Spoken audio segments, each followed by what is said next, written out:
So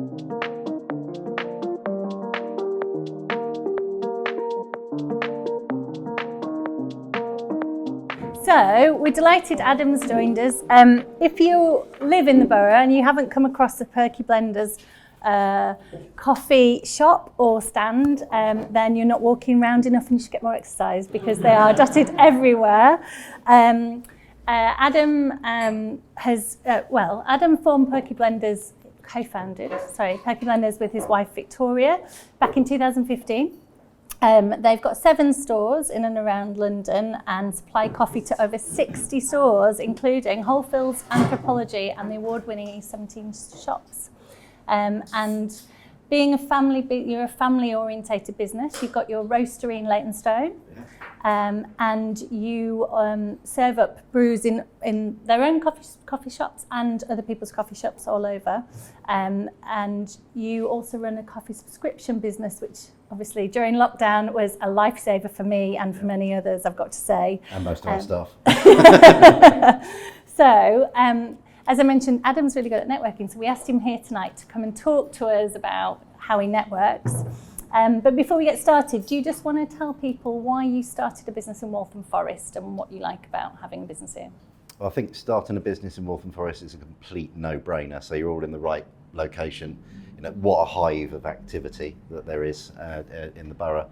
I moved to Walthamstow in 2009, and Victoria and I, knew that we wanted to be starting a business. There's all sorts of things that we could have been doing. We're looking at venues. We're looking at, a really good place to get your breakfast from, which most places are pretty good, but I have a problem with the sausages usually. We knew that we wanted to start a business, and when my younger brother Tom came to come and live with us, there was a trio of us that were able to kind of get launched. And quite frankly, there is such a wealth of talent. There's such a huge number of people with many disposable income, not everyone, all living on top of each other. So a fantastic place to network, a fantastic place to grow a business, almost unique in the UK, I would say. That's good to know. I never thought about it like that. And from a networking standpoint, what does networking mean to you? I was thinking about this. We had a chat last night, didn't we? And networking, of course, this is a networking event. We're well aware of that, but I'm networking almost constantly, I suppose. We're all networking probably a bit more than we realise. Every opportunity that you've got to speak to somebody, whether in your work capacity or whether in your life capacity, whether you divide those things, I tend not to do a lot of that. You're networking, you're paying it forward. It's one of the things that I've always done. The way that we collaborate effectively is networking. The way that I work with my suppliers, I'm networking. I genuinely do. We were having a talk a moment ago, weren't we, about how did you manage to get to this bit? What were you doing? We opened the store in Uniqlo on Regent Street 2 weeks ago. We paid quite a lot of money to do it. What were we doing? We were networking. We're actually there with a trolley, highly branded, with baristas, handing out coffees to people that are enjoying our product. We're able to be able to actually network with completely new customers and be paid to do it at the same time. How did that come about, you asked me earlier, Emma? That's because I've been networking at events like this. I've been at school fetes on a Sunday morning where we knew we were only going to take 50 quid, but we're networking in the community because it matters. Part of that value that's within our business is making sure that you are actually reaching out and keeping things real. I think we've still managed to do that with Perky. We're franchising, but I don't want it to kind of feel like we're a Costa. How do I do that? Through localization. And what we've done with the franchises we've got 4 of them at the moment, is localization. When you put a shop into a new space, what worked really well with Project 660 is we've been networking. We've been networking at the markets we've been working at before we went into bricks and mortar. The first thing I could do was be able to put a free space out there for one of our friends at the market to be able to trade. It helped because we brought their network into our business. And the same thing happens when we're looking at other stores and when I advise other stores and when they're opening up, is that if you've got a craftsperson that's making greeting cards in the local area, if you can offer them space because you've got it, a space like this is ideal for that, you're bringing that network of that person's beloved followers that perhaps they've only been selling online and they couldn't afford to go into bricks and mortar. They've brought them into your store. And let's remember that if you're retailing or if you're doing what we do, our store has never been an ego thing. It's always been something I wanted to make sure there was ownership with the community. You can only do that through networking. Maureen's looking at me and smiling because she spoke to me very early on with some of that stuff. And my ideals have not changed since that first conversation that we had. So, I guess it really takes us away from the thought about networking is going out and elevator pitching and trying to like communicate to everyone what you're doing. Like it's much more fluid. But it starts here, doesn't it? Yes. These meeting points, these touch points that we've had, the fact that you've kind of heard me speak, which I hope will maybe just be a little nugget if you do take something away from what I'll try to cram into what we're going to discuss this evening, is that hopefully that then will actually be a way that you're thinking about how you're dealing with one of your customers, one of your suppliers, and when you're interacting this evening with each other, it's really important to get a feel for what people are doing around the room. We probably did a bit more networking just by sitting here than some people did when they walked straight in. And they're things that you can improve on. And I think it's worth pointing out what some of those tricks are and trying to get over the awkwardness, I suppose, of networking. Can you share some of those tricks? I thought I was going to segue into one of your questions. Try and keep it fluid. Awkwardness. I mean, I've never been great at networking all my life. I think I do a pretty good job of it now. I've networked. I was on the House of the Lords this past November. I was in my previous life as a consultant, and some people know what I was doing before, but it was much more boring, and it's very relevant to this area. I was at another House of Lords networking event, and we're having a little chink of champagne, and everybody's walking around. The awkwardness just prior to that of networking, you are not at a social private event that you've been invited to as somebody's party. You've got to get that into your mind. You're here for a reason, and the first thing you must get in your head is, what is it that I want? What am I looking for? What do I offer, and what do I want? Now, there's going to be a range of things as well, and I could talk all night about that. But you've got to get that straight in your head when you walk into the room. It's like, what do I want to know? You wanted to know what the event was about. That's what you came in to do. But you also want to cut people's hair. I had my hair cut this evening. I might come down here next time. But that's what they're thinking about. The next thing is that you've got to speak to other people, right? It's really easy when you walk in as a couple or as business partners to get into a comfortable space because you're at networking. That's what you naturally do.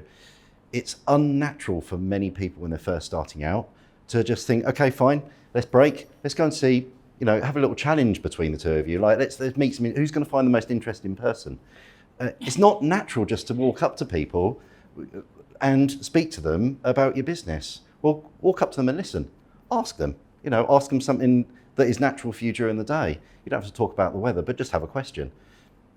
When there's two people standing speaking, I know that Nat, you often talk about a three as a comfortable thing to be able to walk up to, because one person will often break off because they're either feeling awkward. That might not be the person that you want to speak to. So I have a slightly contrary idea in as much as I know that I want to go and speak to John, because we've got a feel for what he does, but I want to get his details. But he's, speaking to Fiona and they're in a conversation. How long do you need to be in a conversation when you're networking? What do you need to know? I need to know what you do. I need to know what your business name is. I need to get your contact details, but at least kind of share a little bit of who I am so it's interesting for you. So I might just go and stand with John and Fiona and probably awkwardly look at John. So it's not awkward for me anymore, but it certainly would have been in the past. But John's like, this guy wants to speak to me. It's important, I think, to just get over that initial issue that we have in a real kind of social. We're not walking into a pub and trying to make a friend. Everybody is here to do some business. So you need to just get into that mindset that it's acceptable. It's acceptable to say, excuse me, if the conversation is going on a little bit long and you've got a little bit of time in order to get your networking done, get over that awkwardness by simply just pushing yourself out there and speak to the people that you want to speak to. But don't get caught doing it for the rest of the night. Yeah, because it would essentially, I think what you're saying is you're still at work. Of course. You're still at work. It's not a social event, yes. Although, we're trying to make it nice and have a drink and everything, but it is about making those contacts that are going to help you make your business more successful. Yeah, I mean, the balance of life and work is I think as we're entrepreneurs, we're trying to kind of move our work towards our lifestyle, right? That's a good thing to do. And these events are part of your lifestyle. I enjoy coming to them. I am working, but I'm not at home with my family, but I'm out working, but I'm enjoying myself. But you've got to remember that you're not just out on a jolly. You're out with a mission. You need to find those people in that room. And one person cannot do all of that. I can't speak to all of you. However, later this evening, some of you may speak to David, who actually had an idea of what I was doing. Or, I had a conversation with Emma, who might have had a little nugget of something that I talked about earlier. I've thrown most of it out here right now, but Emma might be doing some networking on my behalf because somebody comes over and speaks to Emma, and you know, I'm not stood up here in front of you, and they're like, oh, do you know what? You know, I'm just setting up a cafe, and like, you know, so, oh, are you? You should speak to Adam. Who's Adam? How do you know who I am in the room? You've got your name written on your name badge. Well, yeah, there is that as well. And you've got your business name written on your t-shirt. Well, that's the point, and that's the point I was leading into, actually. So, I mean, can I just have a quick show of hands of like, who has got a logo for their business? Yeah, and who's got a name for their business? And has anybody got anything branded that they could have brought with them? Probably. Did we choose not to? Did we choose to? Where we working, etc.? I always go branded. You will only ever see me branded. I sleep in this usually as well. But it's a really key point. So I mentioned about House of Lords. Now, I'm not trying to lord it up with that particular. I had a really good run through networking. There's some other business networks that I've worked with, and we kind of got invited to, you know, I went to go see the Prime Minister. We did Zoom calls with Rishi Sunak, you know, all sorts of things that are happening through that period of time. Invited over to the House of Lords, second time. I'll tell you about the first in a minute, because it's a really embarrassing moment for me. What do I wear? I'm going to the House of Lords. And I had this conversation with my wife. It's like, you know, what do you wear? And majority were sort of, you know, business owners, similar kind of size to us. And there were lots of flocks flowing, and there were lots of jackets and ties and people looking smart, etc. As I walked in through the door, there's Michelle Ovens, CBE, who's like kind of inviting people in. She, of course, knows who I was. And Paul Storey, who's the Minister for Small Business. And I'm in a bit of a queue, people are hanging up their jackets. And he went, Adam Cozens, Perky Blenders. You never forget a face like that. And this is right over the top of like a number of people that are kind of like all this. Of course, he didn't really recognise my face, but he did recognise the branding. And even when I'd been on the Zoom calls with, I'm not allowed to call him Boris, Prime Minister, I was fully branded up. If you've seen any of the clips that went onto TV that I was invited on to do a quick bit on the news, which ended up going on to 1 o'clock news, I painted my shed fully Perky Blenders, properly branded, spent the afternoon lining it up. Like, you know, I had people there like kind of just like, and it was just looked like, it was like, what, where is that guy? Like, it's like, is it, and it's like Perky Blenders like right the way down the TV. And people that I previously worked with who fell off their chairs, who were like watching the news sitting at home during COVID. And they're like, bloody hell, there's Adam on the TV. So I think I should get the prize for getting the most branding onto the BBC, I think. But the point is like, I always go branded when I go. Why not? Why not do that? It was a council networking event that we did down near to where the roastery is in Leytonstone. And I think it was something that Claire Cocker had arranged at the time. And I was there branded. We're 2 years into business. And as we got to the end of it, it was a good event. I wasn't talking, I was just within the crowd there. I had a queue of people that were waiting to speak to me because they knew what the business was enough, and they knew they wanted to have a chat with me. There was the Real Ale Company, the girls were setting up the business. They wanted coffee, can we come and have a chat with you? You know, another, etc. And there was this chap right at the very end, and he waited a good 40 minutes and everybody's gone. It's like, it's kind of a bit like that. It's getting a bit tedious and, you know, time to go. But it was great on my behalf that I had these people that wanted to speak to me. It's not because I was famous, it's because they knew that I was there branded and they could get a conversation with me. And the chap that was last was Dale Newton, who designed the kiosk that we've got in Walthamstow. And it was like, we designed this amazing kiosk, but the client that we're doing it for wants to put in another chain coffee shop, and it's like, we really don't want to do it. We'd like an independent, and that's how I got that shop, and it was just ideal. And the relationship then that I got with Stretton's, etc. The point was I was branded at that event, and it's something that's worth taking away from tonight. You know, you're at a business meeting. It doesn't really matter. Do we need to turn up in a suit and tie? Not unless you're eating dinner with the Queen. No, well, I'm quite impressed that you actually went to the House of Lords in t-shirts. I'm like, that's. It was a bold move, I have to say. Yeah. When I was there, everybody was like, "That's a great idea. Why didn't I do that?" It's important, I think, to make sure you stand out. Be that person that can be pointed out. Because if Emma's trying to point out me and I'm not branded, you know, at least identify yourself. Have on some bright clothing. It's one of those typical things they talk about with networking, but it's worth doing to make sure you stand out.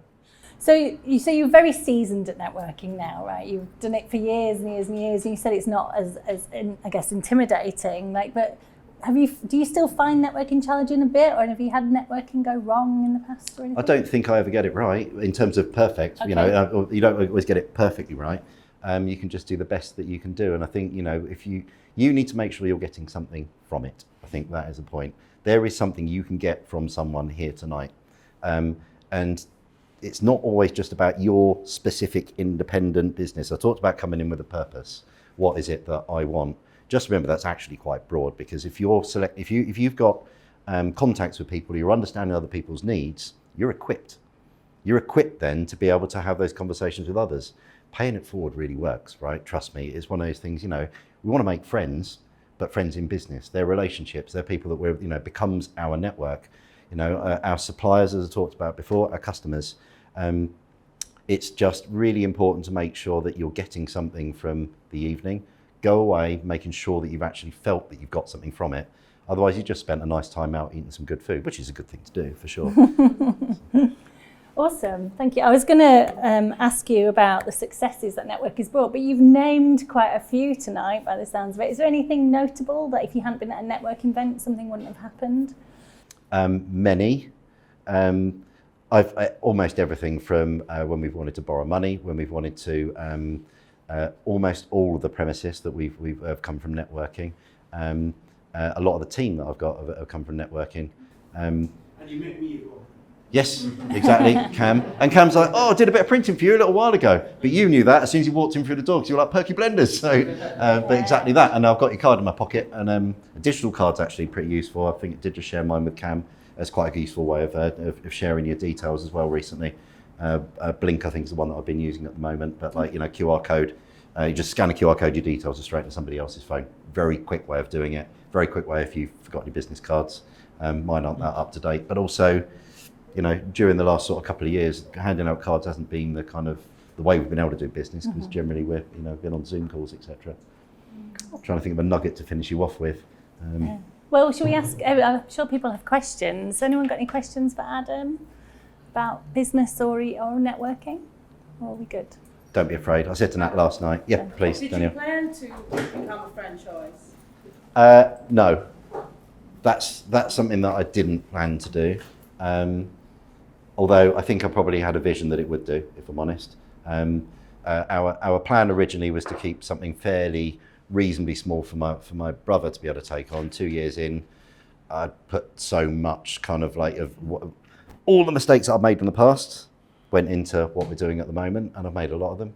And the magic was working, so it's like, let's really drive this forward. What we did plan to do is the 3 things that we do, which is we sell coffee online, roasting our own coffee. We supply other places across London and the UK and our own stores. And so that was the plan. I think it naturally kind of moved into, where is the brand going to go? I did say that I wanted the brand to be something that is shared by others. So I think effectively I was thinking franchising along those lines, but not specifically. What happened on the first trip at Lord's? At the We'll wait. first We'll trip. leave that for the end. Do you want to? I dropped you on that bombshell. I left that one, didn't I? Sorry. Did you have a question? I'm glad you're listening, Joe. Sorry. I'm curious about the coffee bags that you use for your business. Yeah. You recycle them. Is there a secondary business growing from that avenue? Oh gosh, how many hours have I been speaking about environmental and packaging, etc. Zero waste packaging, and how we're able to. The bags that we've got at the moment are oxo-degradable.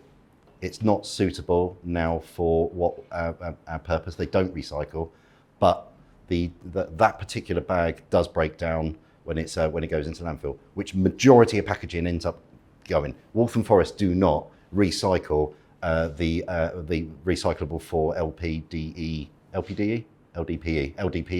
packaging. Most of your packaging that says recyclable, the new recyclable for, does not go through domestic waste recycling. It contaminates it.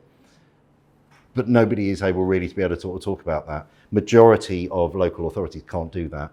We are moving to that packaging. It's the best solution for us, because when we send coffee by post, we can't do it by zero.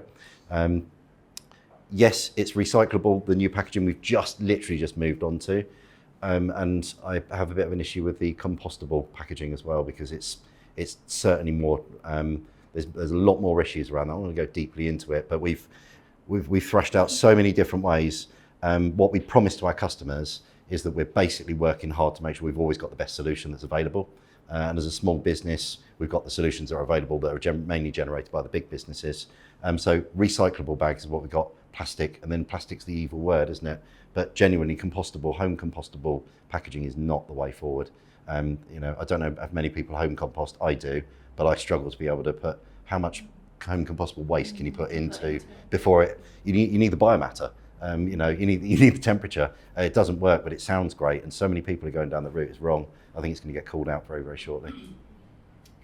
That sounds like a chat for later. You want to? Yeah, I think you mentioned that in 2020 you had a subscription model for coffee. Yep, still do. Could you enlighten me about how that actually works for you and how it started? And how is it going? Could I ask you to have that chat a bit later, because Yeah. so we want to make some time for networking at the end as well. But yeah, Yeah. if that's okay. Would you like James, to know more about my embarrassing James, moment? you want to know embarrassing questions? It's very personal to me, so it's probably not. I realised that last night. She was like, "Oh yeah, but you can't know everyone."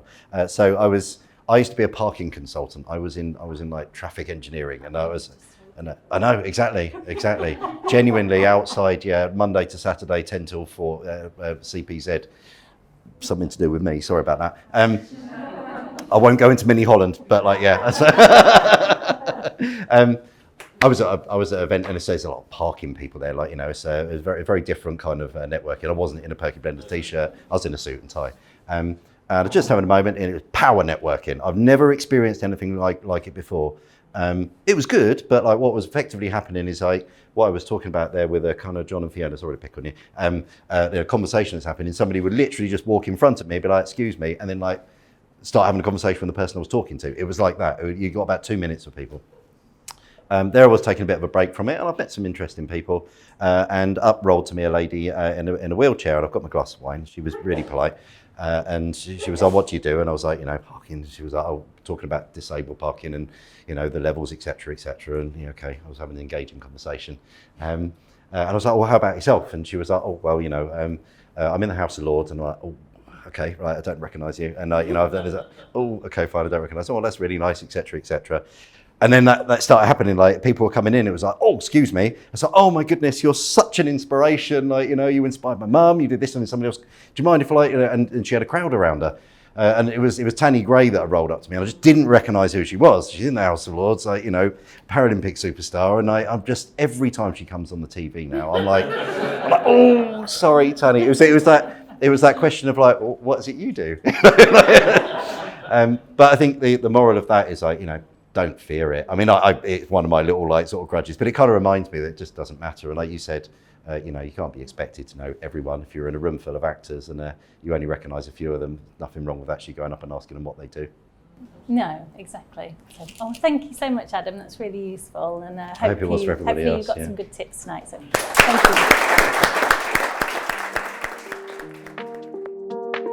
thank you.